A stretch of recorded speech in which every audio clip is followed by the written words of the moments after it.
Thanks for being here. Subscribe to Cheating Stories Best, so you don't miss new stories. Anonymous letters declaring your love and more?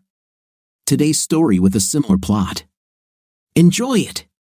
Two attractive women were dining on the restaurant's terrace, attracting male glances from passers-by. But the friends were too busy talking to each other to pay attention to them. "How long ago was it, Melanie?" asked a tall, dark-haired woman. "It seems to me that I haven't seen you for ages." The second woman was blonde and a year or two younger than her friend. "I know, Gary, and I feel bad about it. But between graduate school and family life, it was difficult to find time for anything else. How are your studies at business school going? You must be close to completing your MBA." "Yes, almost everything is ready. We have spring break next week, and then there are only a few weeks of classes left before I receive my diploma. I've already turned in my thesis, so I don't have to worry about that. And even better, it looks like I'll be exempt from all exams. Then everything should be smooth." "This is wonderful, Melanie, congratulations. Do you already have a job?" "No, I've been really busy the last 2 years, so I'm planning on taking a little break before getting into the labor wars. I want to relax and have some fun before I get back to work. But enough about me, how are you doing? Is there a special man in your life?"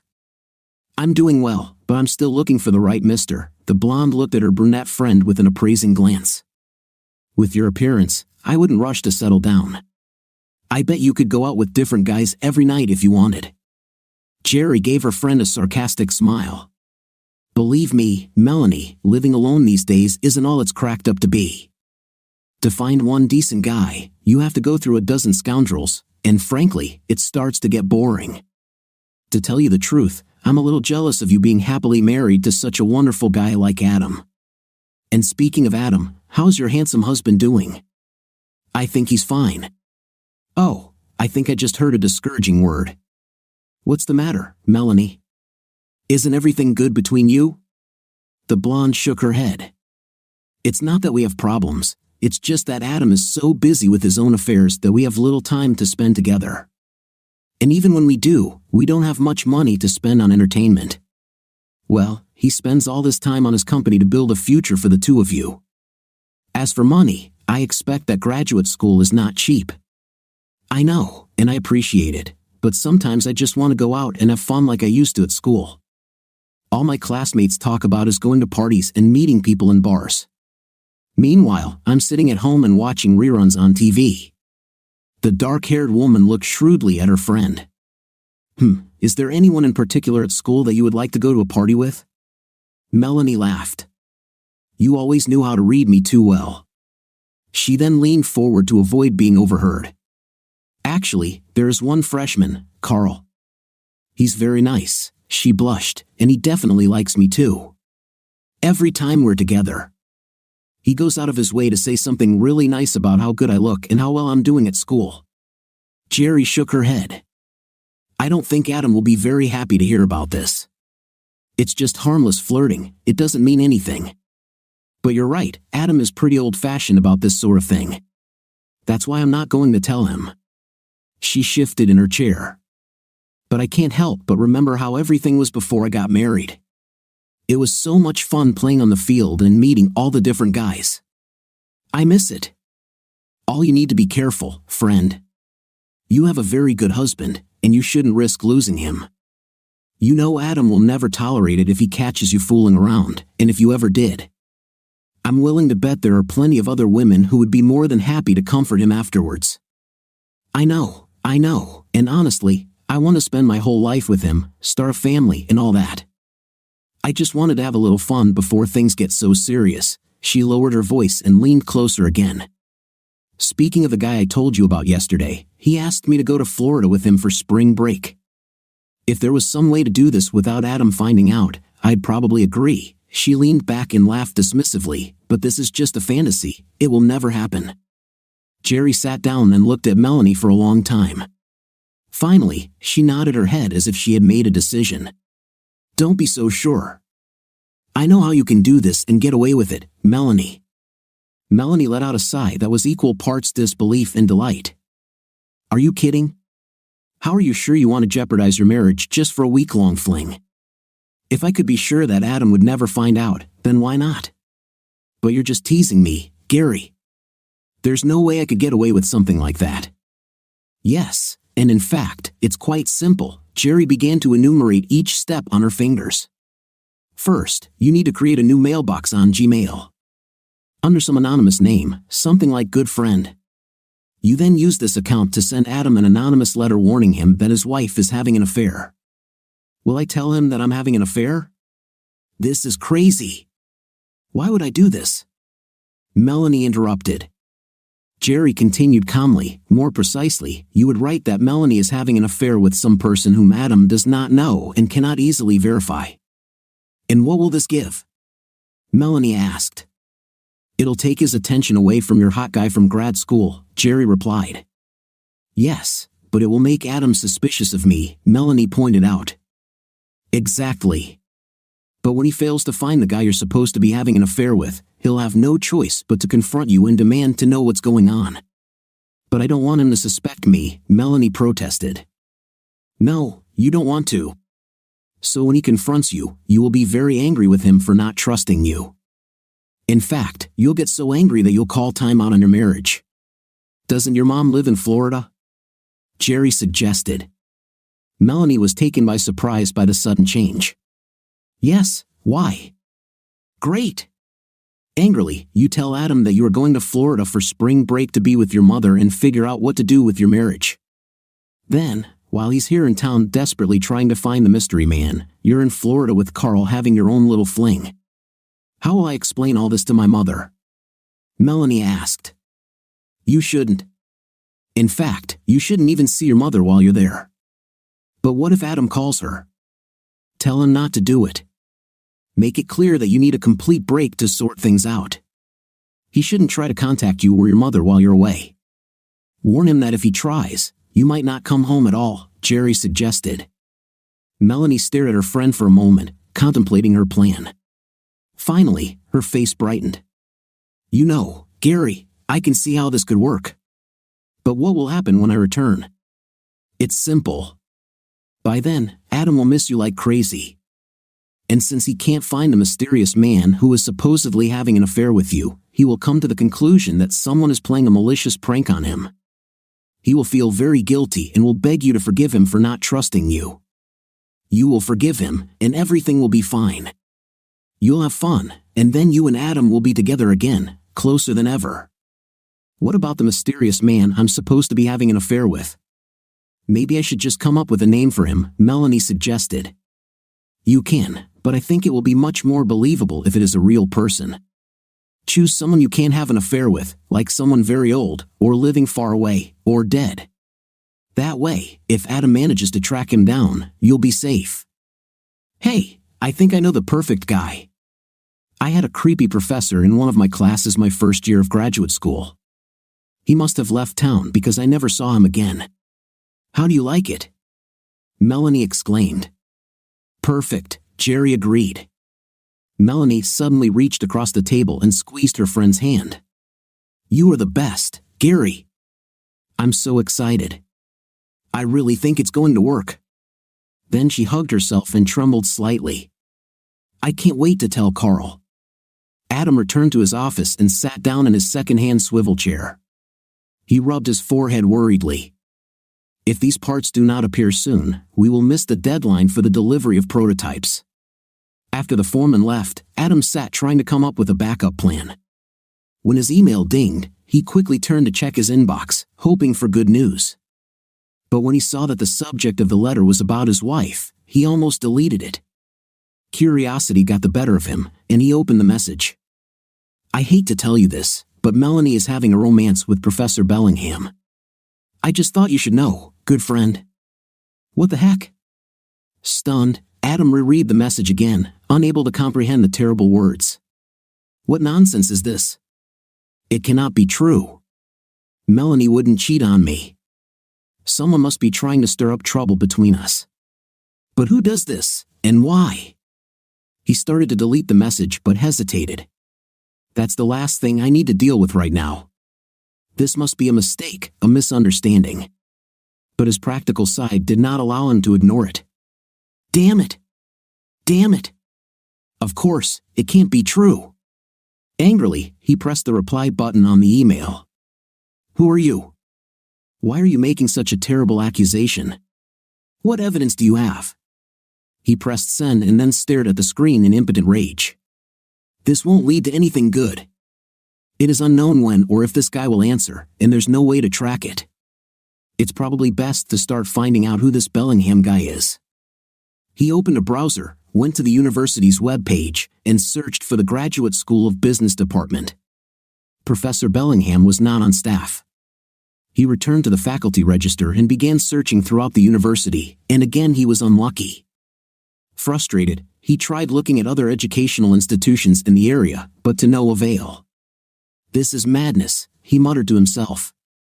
Did my good friend just make up a name? He then tried a Google search, and the search engine quickly returned 5 names, but 2 of them were female, and neither was local. I knew it was fake. Someone is trying to prank me or drive me crazy. But again, he could not bring himself to delete the letter. Now that the letter had been sent, a seed of doubt began to grow in his mind.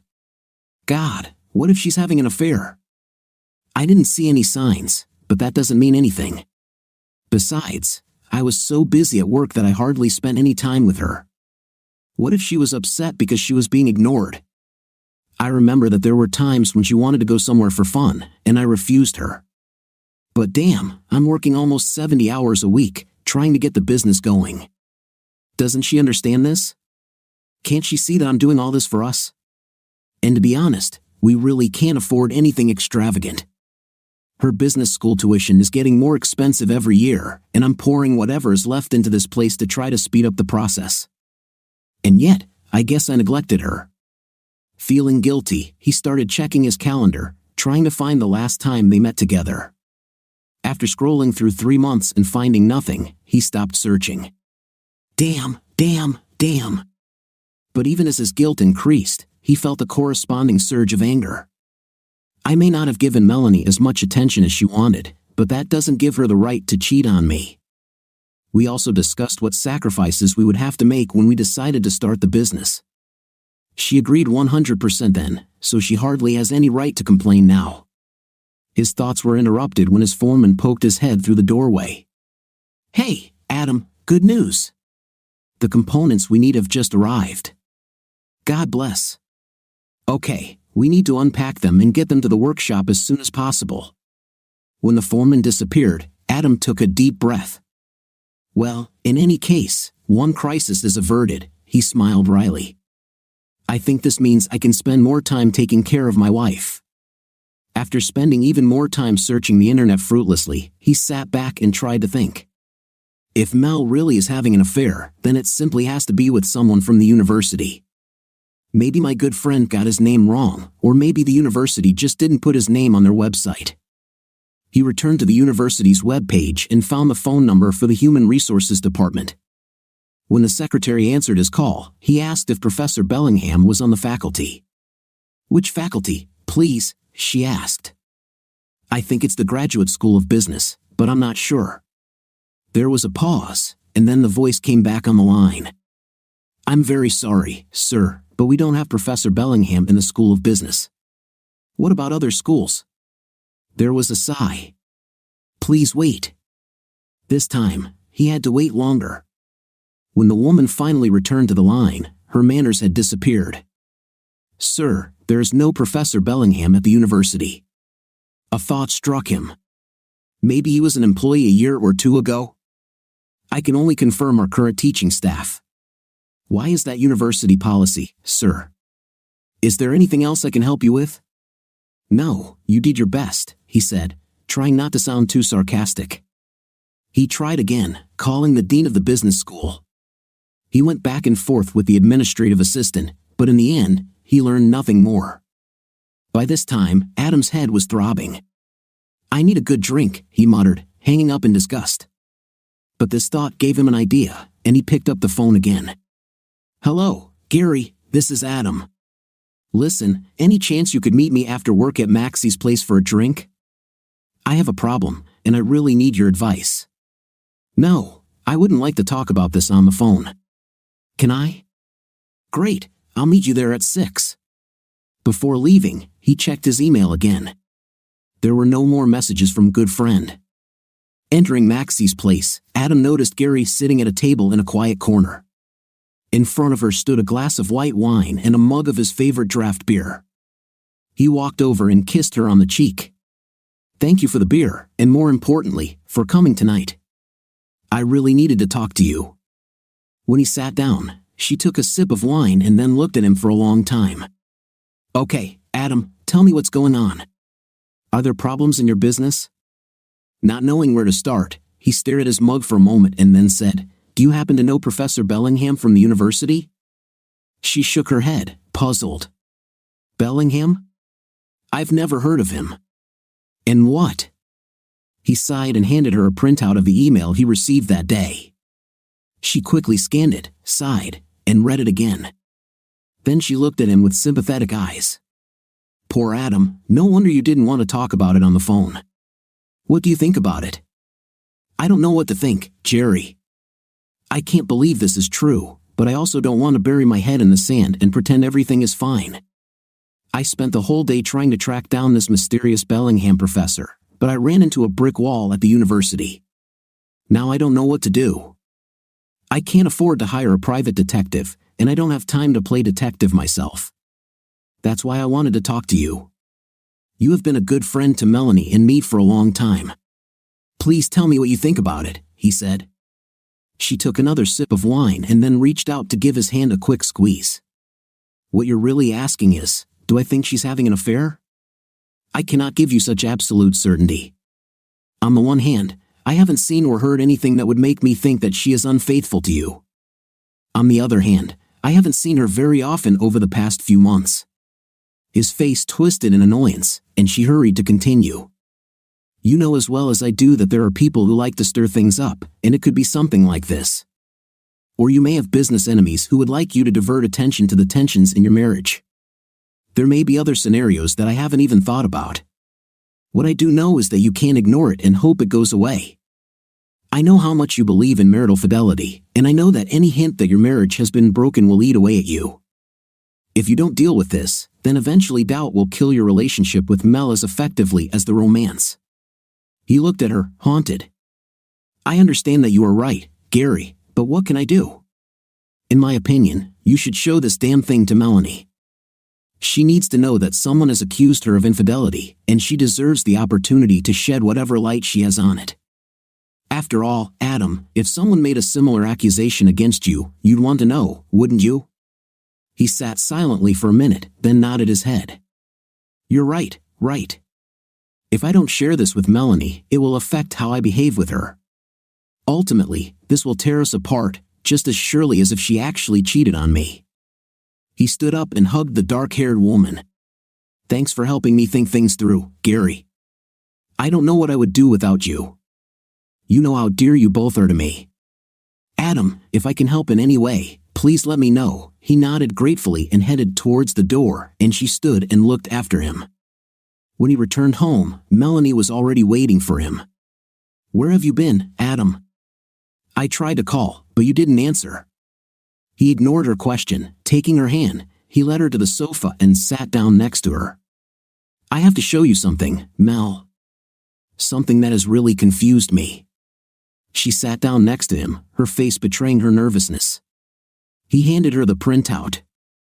"I received this by email today. Can you tell me anything about this?" She read it quickly, then, to his surprise, she jumped up and started screaming. "Do you think I'm cheating on you? I do not believe in this. You got some accusation from some anonymous friend, and you're ready to accuse me of adultery? No, honey, I don't blame you for anything. If you don't blame me, then why did you show me these dirty lies?" She snatched the printout, crumpled it into a ball, and threw it at him. "You might as well plunge a knife into my heart. This hurts me so deeply.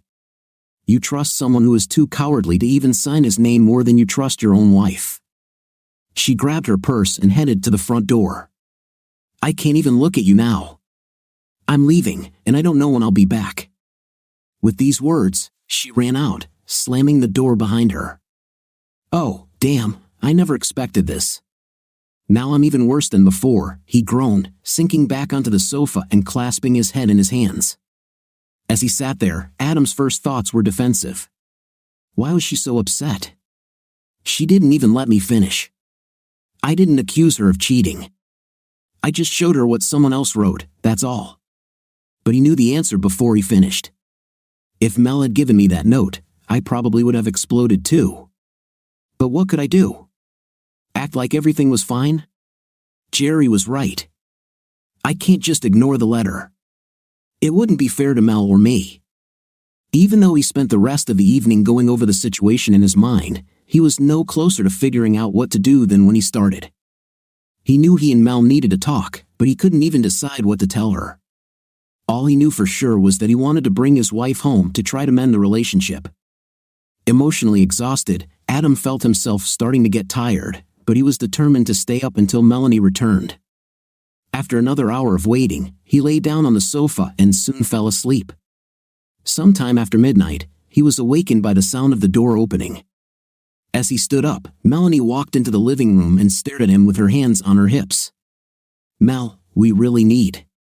I don't want to talk about this now, she interrupted him sharply. You can stay the night on the couch, and we'll talk in the morning. Without waiting for an answer, she turned on her heel and headed down the hallway to their bedroom. Hearing the door slam, he groaned and lay back on the couch, hoping that sleep would return. It took a long time. Adam usually got up early to get to the office before everyone else, but even though his body clock woke him up at the usual time, he felt obligated to not leave until Melanie showed up so they could talk. He made coffee and sat down at his laptop to read the news while he waited. It was almost 8 o'clock when Melanie entered the kitchen. Adam was shocked to see her dragging a suitcase behind her. Where are you going, Melanie? I thought we were going. Before he could finish, she raised her hand to stop him. It was a terrible shock, Adam. This calls into question our entire marriage.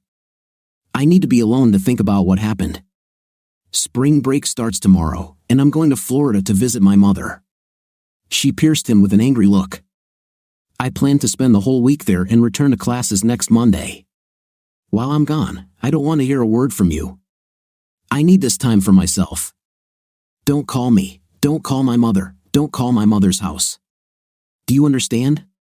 He nodded helplessly. I'm serious, Adam. If you try to call, I might not come home at all. Understood? He nodded again. Okay, she said and walked up the door to her car, dragging her suitcase behind her. When she left, Adam sat in shock for several minutes. Finally, he returned to the bathroom to shave and change his clothes. Then he gloomily drove to work. When he got to the office, good news awaited him. His foreman took the lead in distributing the missing components to the appropriate stations on the model production line, and testing proceeded smoothly. At least the business won't crash and burn today, unlike my marriage, Adam said to himself bitterly. In the afternoon, he was working on a spreadsheet when the phone rang. When he answered, he heard that Jerry was on the line. I was worried and wanted to know how you were doing. How did it go last night with Melanie? Oh, well, it's a long sad story, he said dejectedly.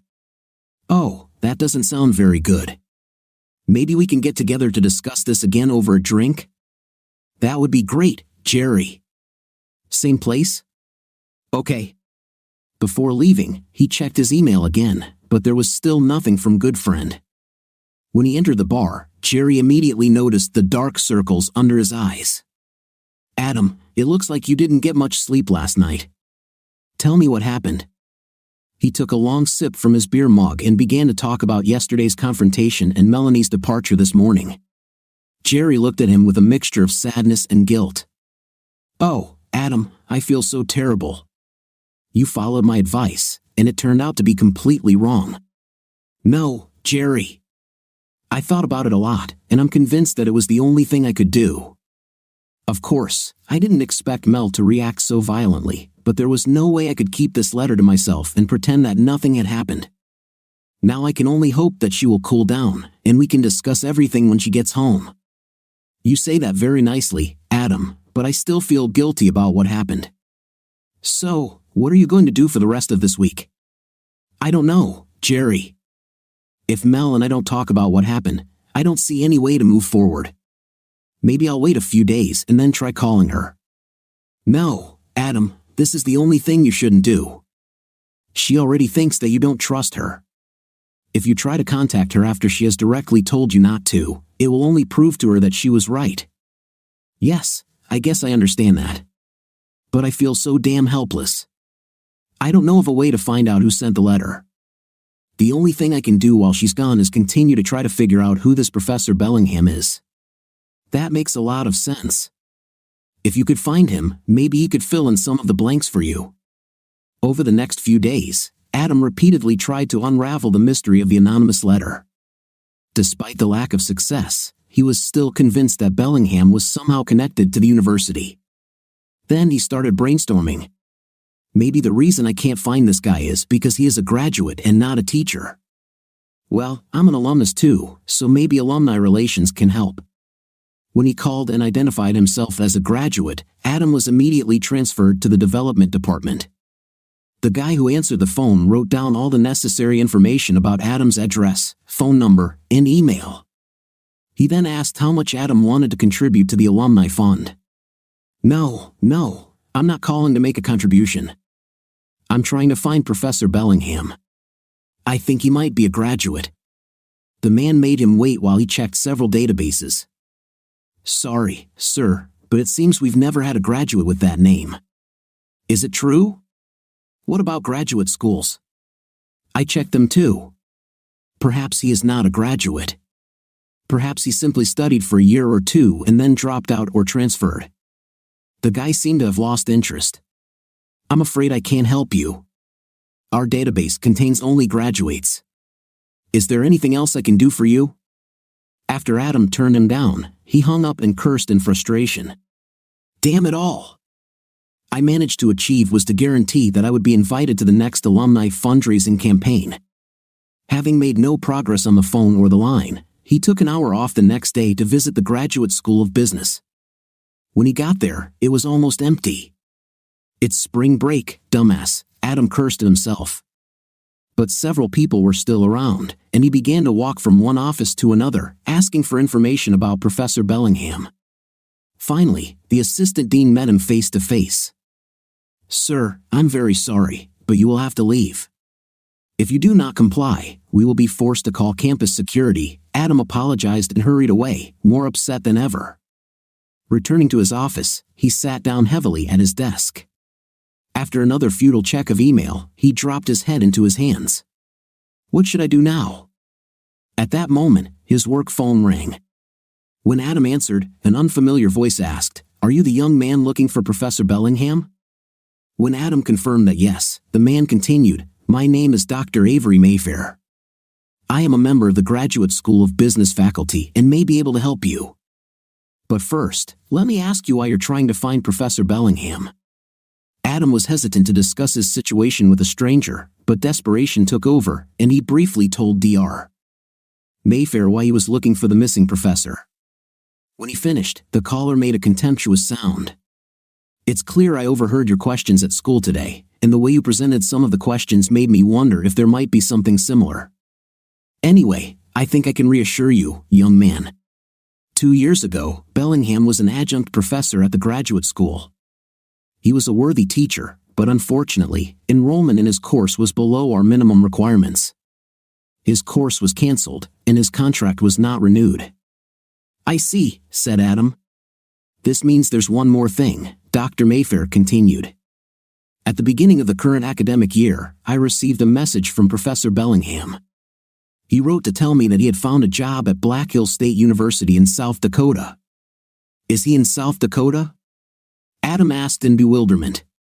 "That's right," the professor confirmed. "And there's something else you might want to know." In the same message, Professor Bellingham informed me of his recent wedding to his longtime partner, Harold. "This means Bellingham exactly," Dr. Mayfair said. "Thank you very much for your call. I still don't understand why someone sent me such a treacherous letter, but now I'm sure it was a lie. I was hoping I could calm you down, sir. May I ask one more question? Why did you decide to call me? Don't get me wrong, I'm very grateful, but I'm just a stranger to you." The professor's tone of voice changed. I don't mind telling you, young man. Many years ago, something very similar happened to me. My wife left me to run off with her lover, so I have deep sympathy for anyone who may find themselves in a similar situation. Fortunately, in this case, the warning you received turned out to be false. So, I am glad that I was able to dispel your doubts. But as you can imagine, I have very strong feelings towards anyone who interferes in a marriage. If this statement were true, I would not hesitate to tell you. Thank you, sir. You have no idea how much I appreciate what you did. That evening, Adam called Gary to tell her the good news. I still don't know who is trying to destroy my marriage, but now I know for sure that Mel is not having an affair with Professor Bellingham. Are you sure you can trust this Dr. Mayfair? Absolutely. After the call, I looked him up and found him on the business school faculty. He is an elderly man, probably around 60, and appears to be well respected. But just to be sure, I also checked out Bellingham on the Black Hills website. Of course, he was there. That's great, Adam. You must be extremely relieved. Yes, it is.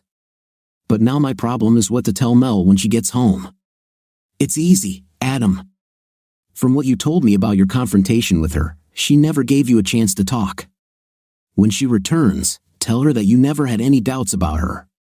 Tell her that you already knew about Bellingham, that you tracked him down as soon as you received the letter, but since she reacted so strongly, you didn't have a chance to tell her about it.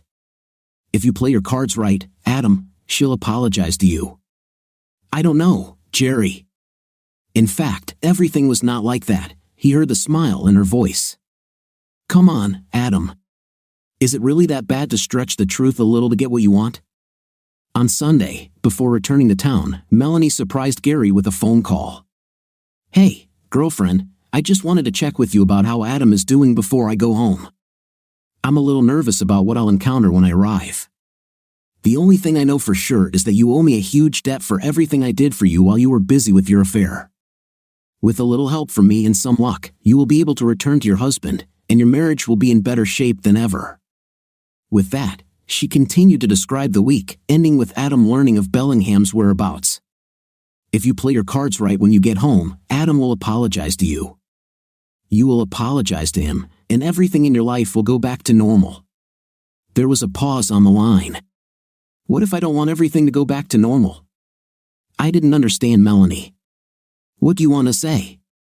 Just last week, I had an explosion. Carl, the guy I was with, is so funny. Melanie's voice became a little hoarse. And most importantly, he is a fantastic lover. I haven't felt such pleasure for many years. In any case, I'm not ready for my little adventure to end yet. I want to continue seeing him at least until the end of the semester. Come on, Gary, you have to help me find a way to make it happen. Stop, Melanie. You're already taking a big risk by leaving with this guy for a week.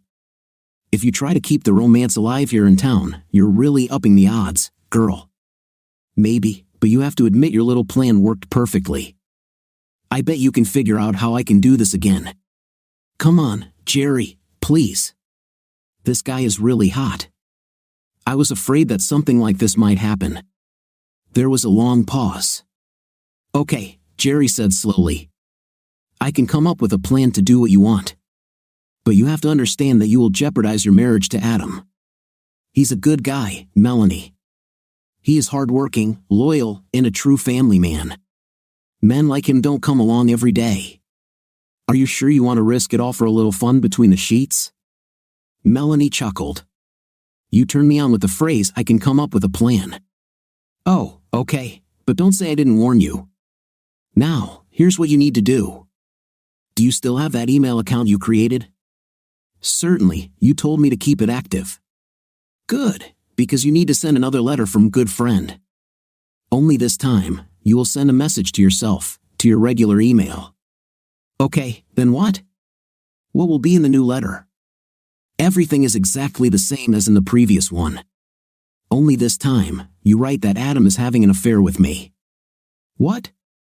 But that's not true, and Adam knows it. How can this help? It's simple. The first letter accused you of having an affair. Adam has discovered that you could not have been unfaithful with Professor Bellingham. But he may still have doubts about your fidelity.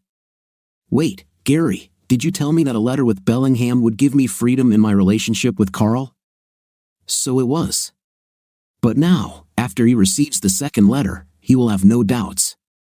He's already proven that you weren't having an affair with Bellingham, and he knows for sure that he's not having an affair with me. Obviously, the good friend is a complete liar, which means Adam has no reason to doubt you anymore. This means that you can get away with almost anything you want without arousing Adam's suspicion. There was silence on the line. Melanie then exclaimed, "Jerry, you are a genius.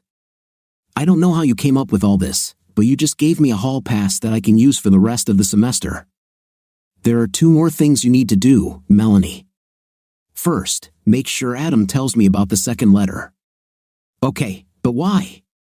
"Because this way, I can reinforce the idea that you are trustworthy, and this unknown friend is not." "Oh, it's good. He really cares about you, so he will listen to your advice. Now, what else? After you send the message to yourself, remember to log out of your good friend email account.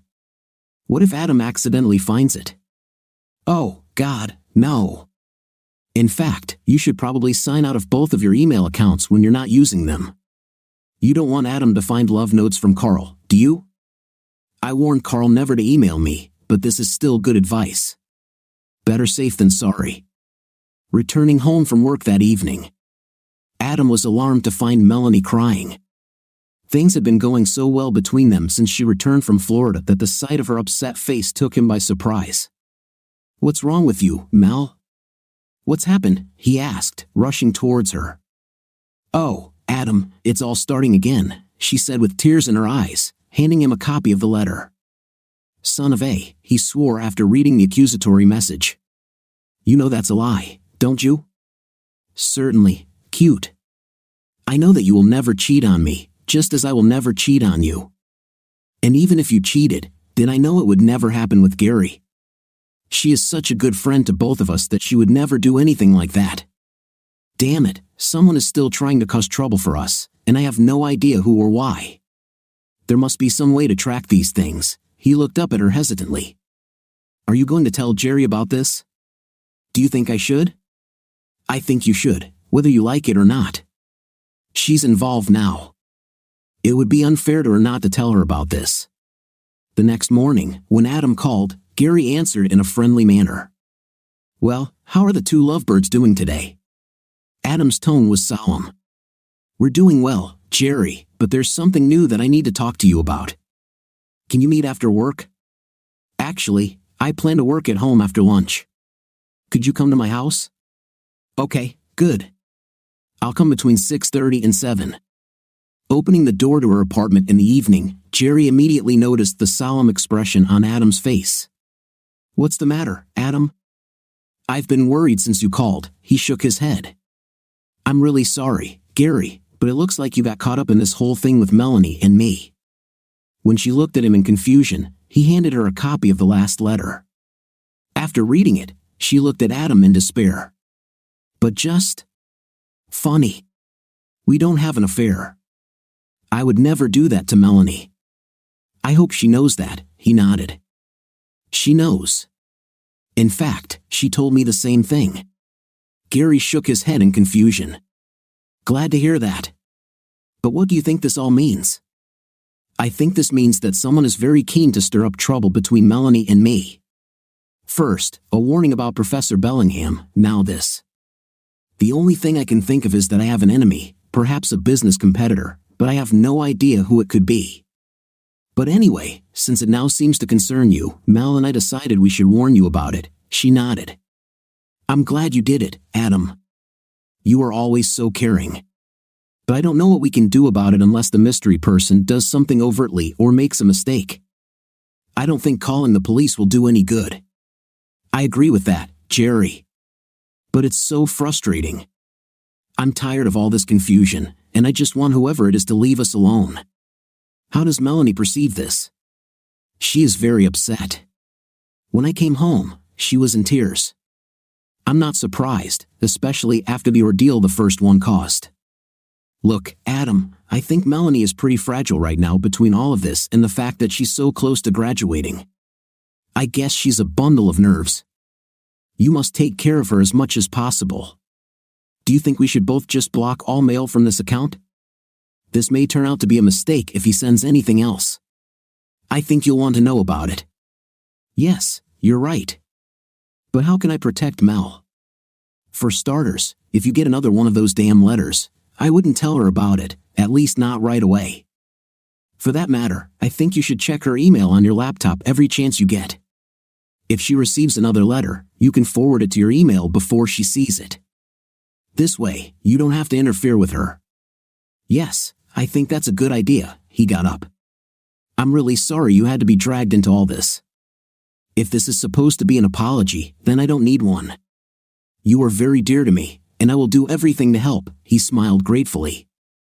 I'd better go home to see how Melanie is doing. He started to walk away, then turned, hugged Gary, and kissed her on the cheek. Thank you for being such a good friend. Having you by our side through all of this means a lot to me. When Adam returned home, he was pleasantly surprised to find Melanie in a much happier mood. The next morning, she was even more cheerful and got up early to have breakfast with her husband. This is a real holiday, Melanie. I don't see you that often before I go to work. Well, I didn't want you to leave this morning without being able to say I love you, she told him, kissing him.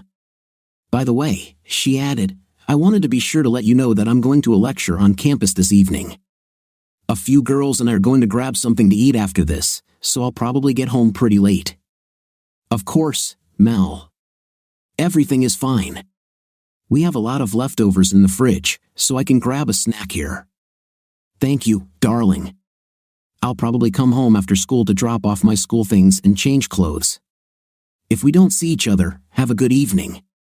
Knowing that Melanie wouldn't be home, Adam stayed late at the office for a change. Business was starting to pick up. A large potential client really liked samples of the new product, and Adam hoped they would place a trial order.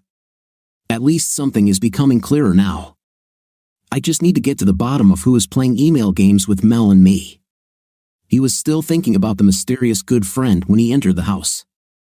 As he started to walk into the bedroom, he noticed Melanie's laptop sitting on the table.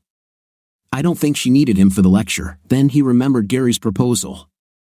I wonder if she still checks her email.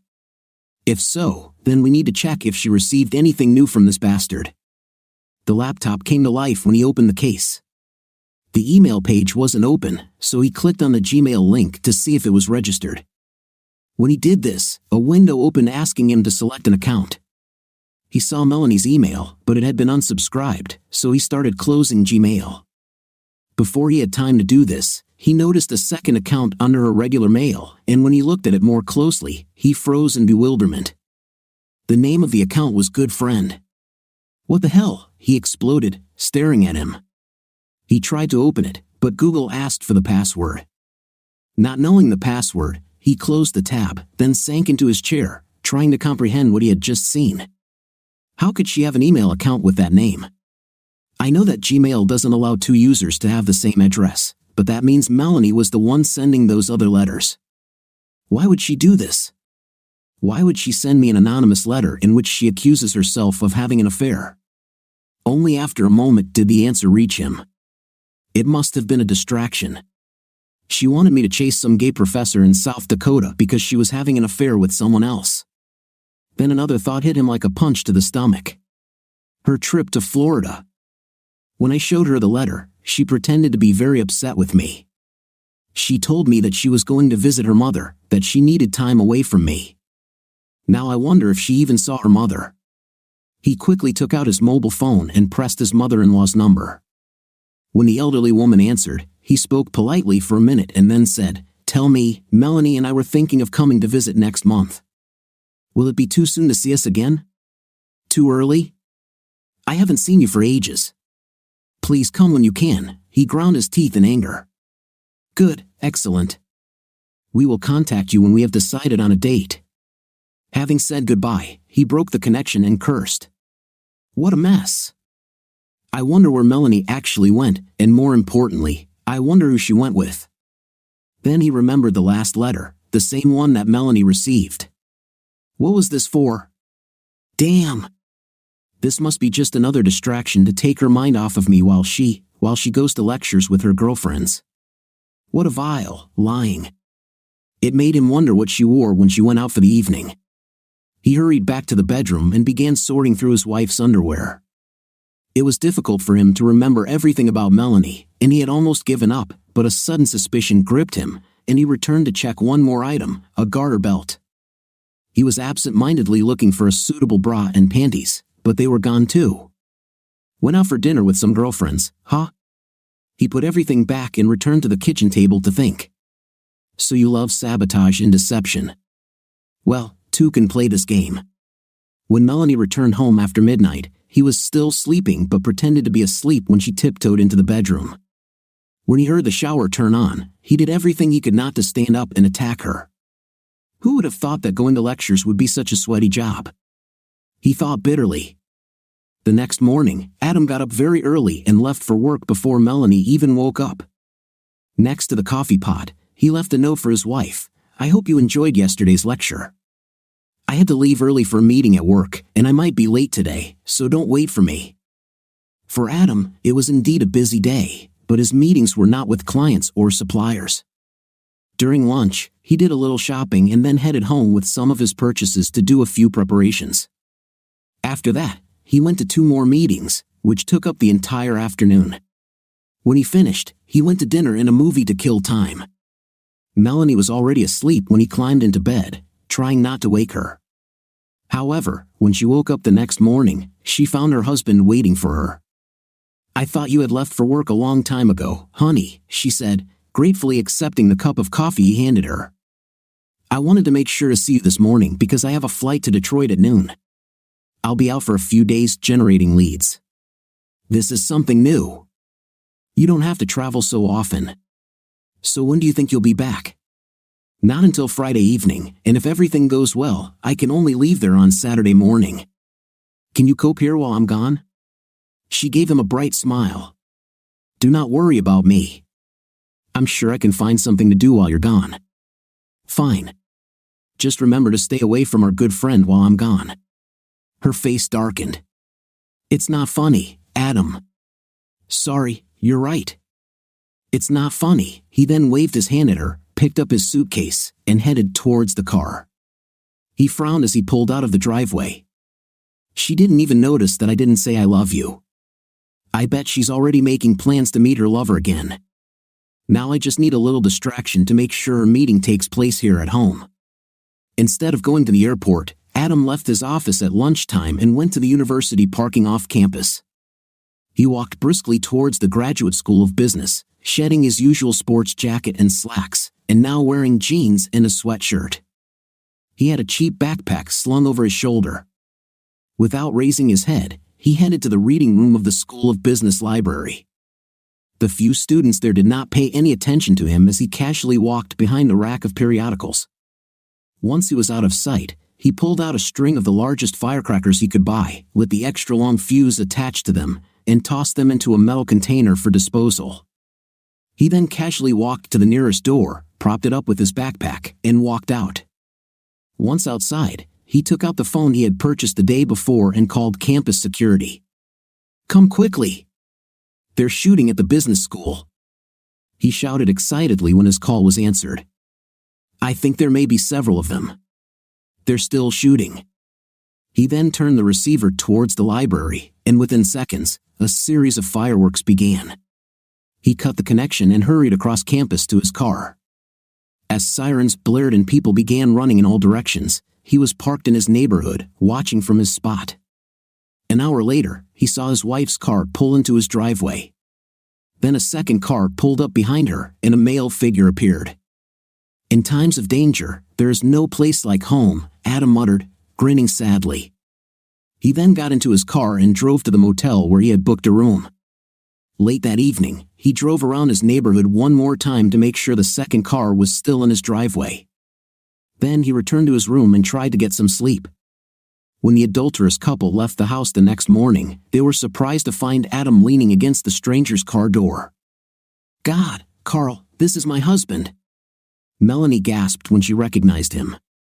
I thought you were in Detroit, she stammered and then caught herself, realizing how it sounded. Darling, everything is not as it seems. Carl just came by to. Stop, Melanie. Every time you open your mouth, you are only lying.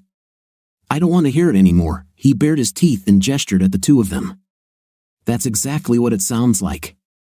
I know you both spent the night here, and I have a record of everything you said and did together. So stop talking and listen. He grabbed the manila envelope tucked under his arm and handed it to her. I am filing for divorce on the grounds of adultery. Inside you will find the name and number of my lawyer. Find yourself a lawyer and ask him to contact mine. But don't try to contact me because after what you did, I don't intend to see or talk to you anymore. No, honey, don't say that. It was just a one-time mistake. We can work things out, I promise. I said stop lying, he growled.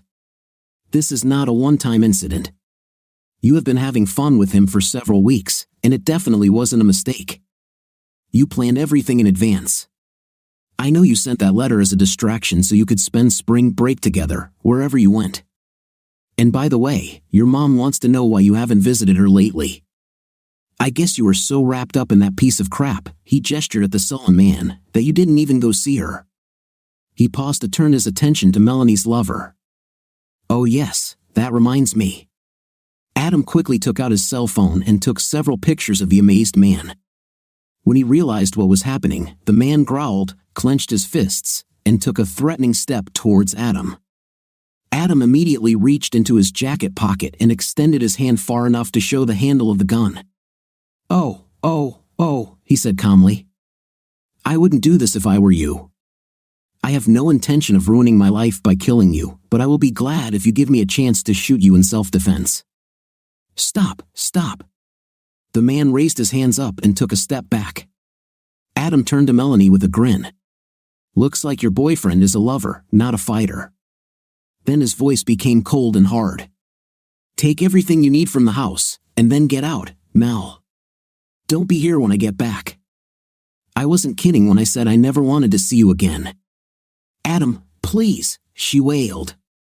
I never wanted it to be this way. He ignored her and walked to his car.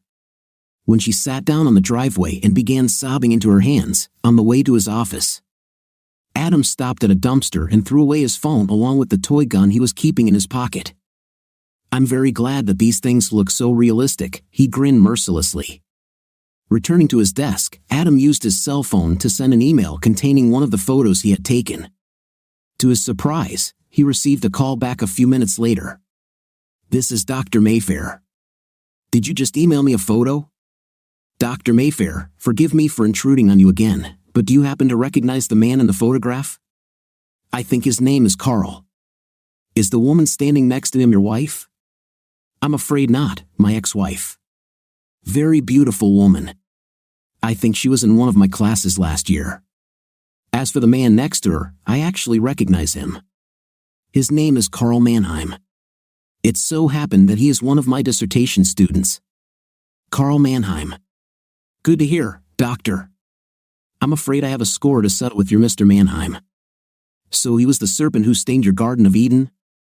Yes, in a way. But I'm afraid that my Eve was far from innocent. Very interesting. Well, I'm glad I was able to help you, although I'm sorry the result wasn't what you wanted. Thank you, Doctor. I appreciate your time and your help, despite how things turned out. Well, good luck to you, my boy, and don't lose hope. Everything always works out for the better. Take it from someone who has been there and made it to the other side. 2 months later, Adam sat opposite his lawyer and was annoyed.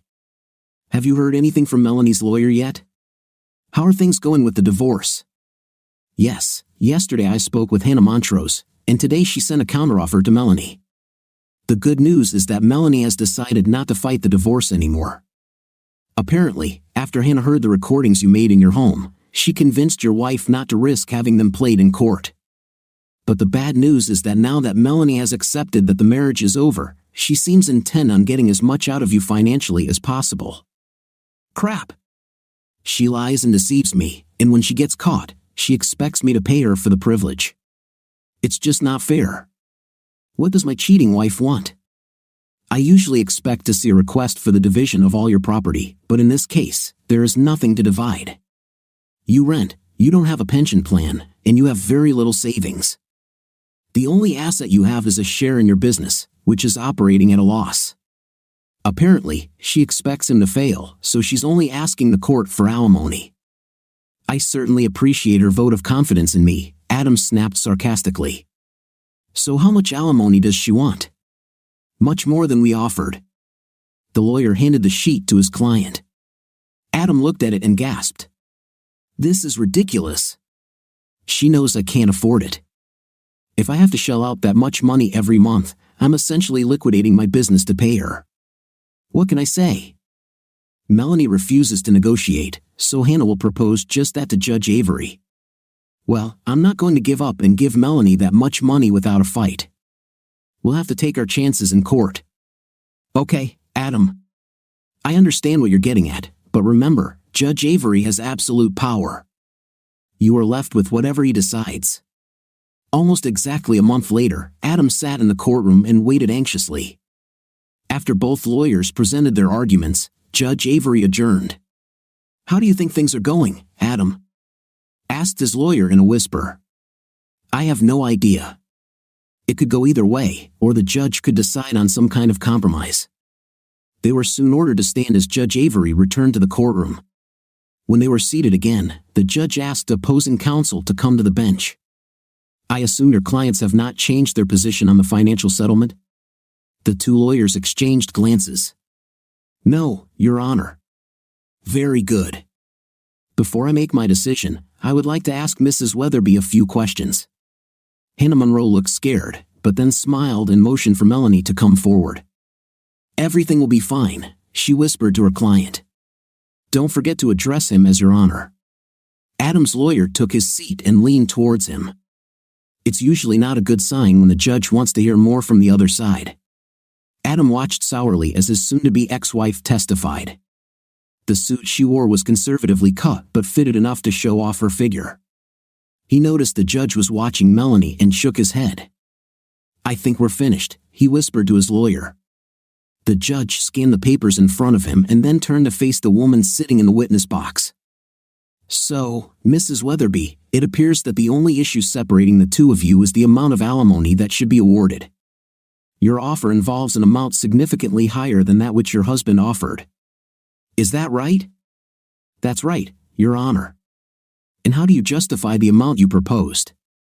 We are asking for a higher amount in recognition of my years of marriage and the fact that I will have to start my life essentially from scratch, Your Honor.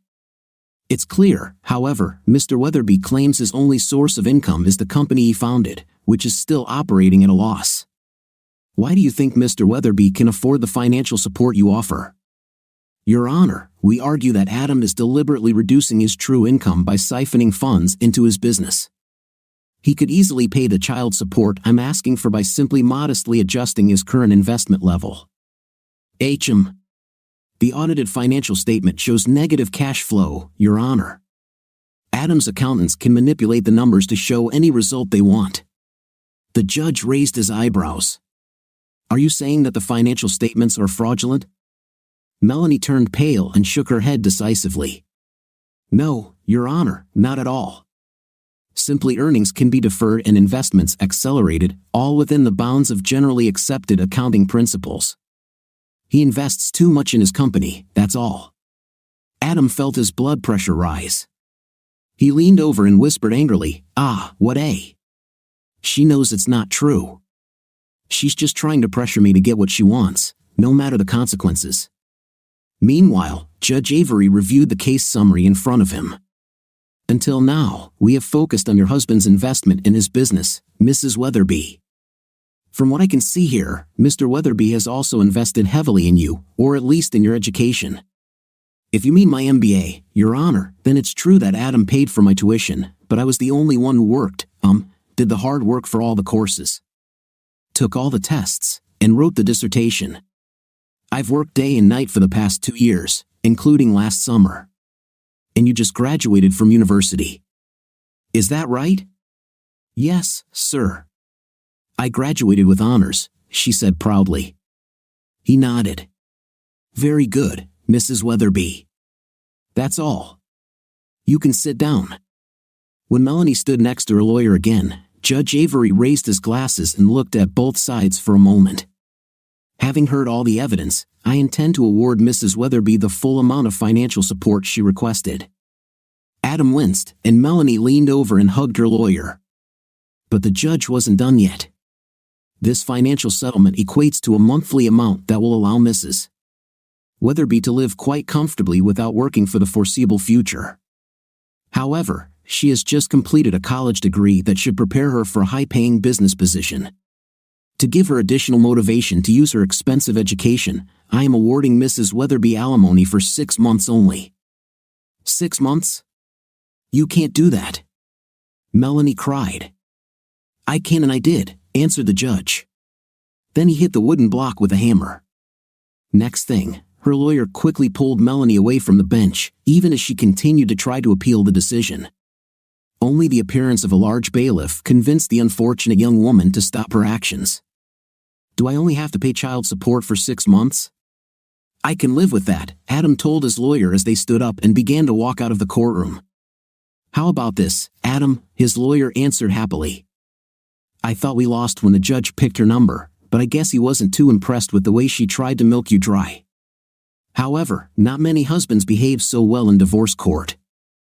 I wonder what made him take it so easy on you.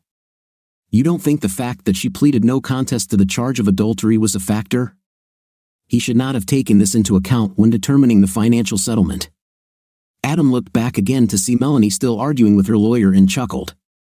Well, whatever it is, I'm happy with how it turned out. At that moment, a hand touched his shoulder, and Adam turned to see an elderly man whom he had never met before but who seemed vaguely familiar to him. I wanted to introduce myself, explained the gray-haired man. I'm Professor Mayfair. Adam grabbed his hand and shook it firmly. Professor, it is an unexpected pleasure for me to meet you in person, sir. Thank you again for your help. What brought you to court today? The elderly man smiled. After our conversation, I became interested in your case, so I decided to drop by to see how everything turned out. Then his smile grew wider. It also gave me the opportunity to say a few words to an old friend of mine, Judge Avery. He shook Adam's hand again. I'm glad everything turned out well for you. If I'm ever able to help again, I'll be happy to do so. He winked. We divorced husbands must stick together. When the professor left, Adam looked after him. Interesting, he muttered, then shook his head. As he did so, out of the corner of his eye, he thought he saw Gary in the crowd of spectators, but when he turned to look, she was not there. It took a while before she pressed a familiar number on her mobile phone, and when the call was answered, she hesitantly said, Hello, Jerry, it's me, Melanie. Melanie. What a surprise. I haven't heard from you since you moved to Florida. How are you doing? To be honest, it's been a pretty tough few years, actually. That's why I called. I really needed to talk to a friendly interlocutor. Certainly, tell me how you're doing. Are you working on it now? Actually, that's part of the problem. I thought that with my MBA, I would have no problem finding a good job. But it turns out that employers here are more interested in experience than an academic degree. Most of the jobs I was offered were internships. Oh my God, that doesn't sound very profitable. So where did you end up when the alimony stopped? I was completely desperate. I even got a job as an administrative assistant for a while, but it was terrible. So now I have started a new career in financial advice. Actually, that's one of the reasons I called. I can analyze your financial situation if you don't mind. You'd be surprised how many people neglect these things. There was a pause for a moment. Oh, Melanie, I'd love to help you, but my finances are in good shape right now, and I'm pretty confident about the future. I really don't think I need help. Sorry. It's okay, Jerry. I hear this often, but I decided to try it. It's so hard to get a foothold in this business. In fact, I had to move in with my mother to reduce expenses. Do you live with your mother?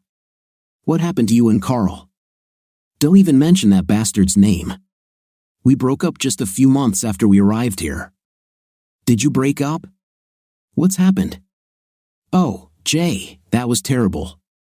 Carl dropped out of school without earning his MBA. I don't know exactly what happened, but his advisor rejected his master's thesis and told Carl that he would have to start over. Carl felt very bitter and decided not to return. He refused to look for a job and hung around our apartment all day long, playing video games and drinking.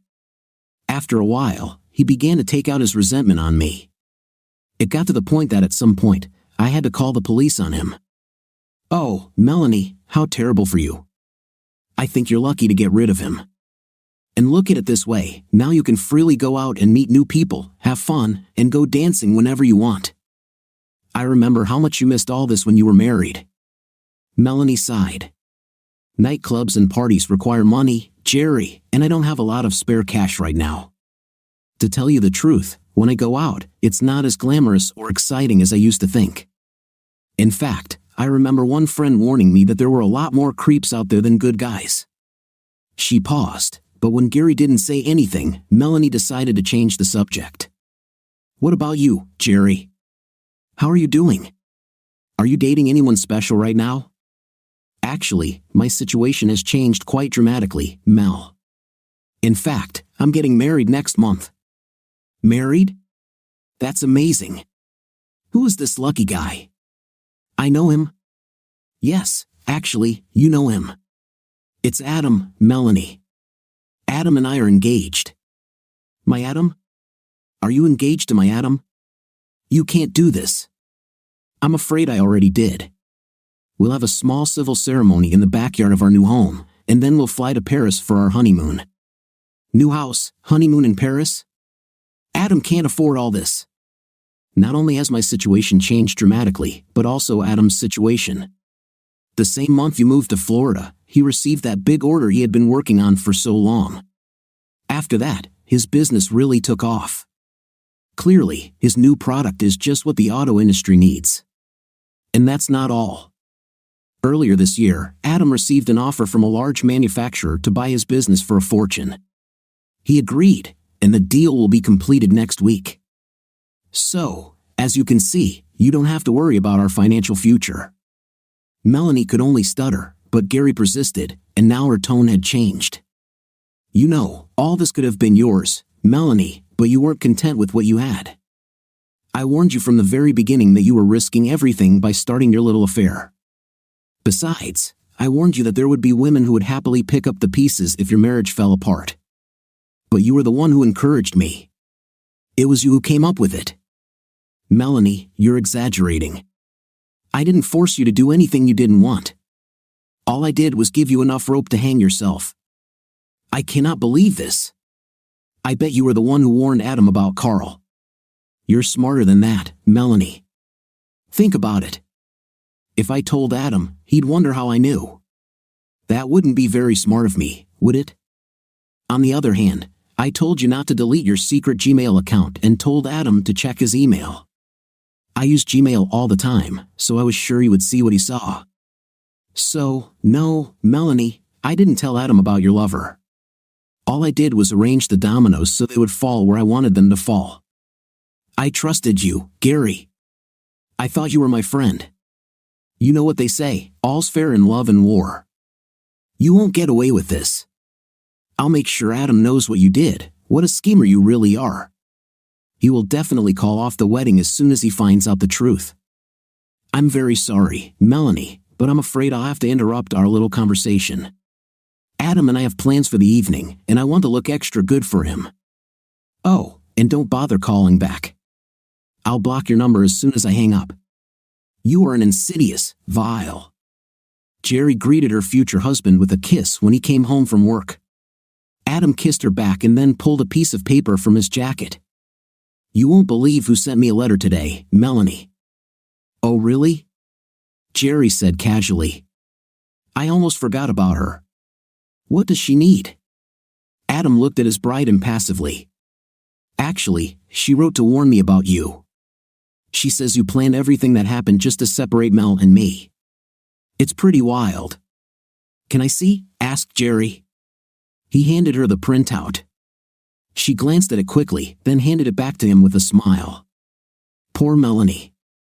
She could make her little jealous fantasy halfway believable if she added one more thing, he said, looking at her curiously. She winked at him. She should have signed a good friend. It took him a few minutes to stop laughing. What do you think of our story today? I think the judge is totally right about alimony. I like that one the best. What do you think? Let me know in the comments. See you in the next video.